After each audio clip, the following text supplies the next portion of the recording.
Gata, bă. A început drill-ul. Ia uitați, fraților. Acum e rândul lui. Mare. Data trecută a fost rândul meu. Da, se duce curent. Ha? Se duce curent. Bă, omule, bă. Să vedeți balauri aici. Mă, brontozare. Băi, și tot am zis că ne luăm lansete din alea. Tot am zis că ne luăm lansete din alea de somn. Ce să faci, frate, cu... Bai de capul meu. Dar ți-o tras? Da. Sau ai dat în el? Ți-o tras? Tras. Bai de capul meu. E mare, bă. E extrem. Mare, mă. Vai de capul meu. Vai de capul meu.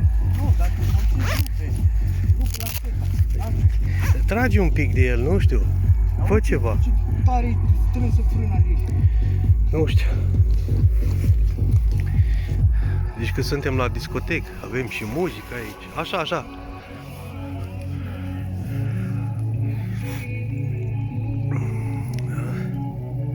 Așa, mă.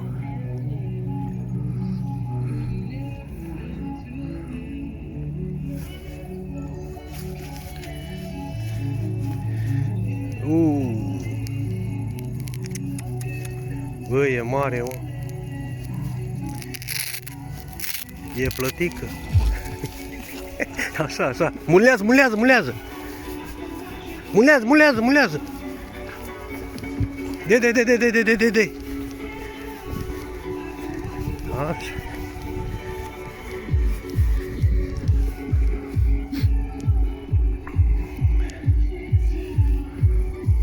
Băi, frate, bă, dar ce?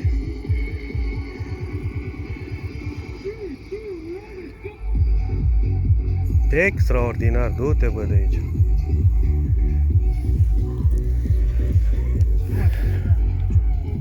Ce vorbești tu? Numai curentul ăla. Da, mă, pe azi dimineață nu ți-am zis că l-am văzut că o sărit până, o ieși până afară.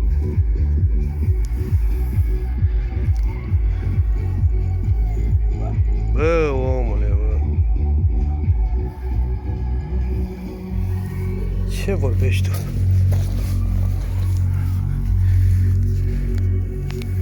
Vedem, poate iasă afară, mă. E curentul foarte tare, foarte extrem de tare. Nu se vede.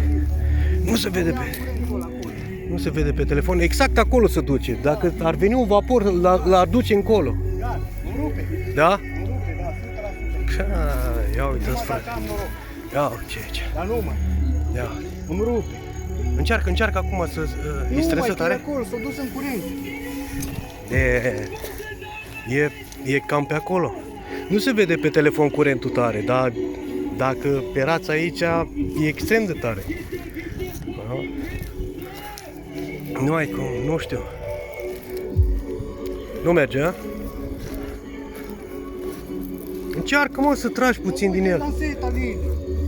Uite aici. Băi, omule, bă. Bun. Așa. Rupi gura putii morții mamelui.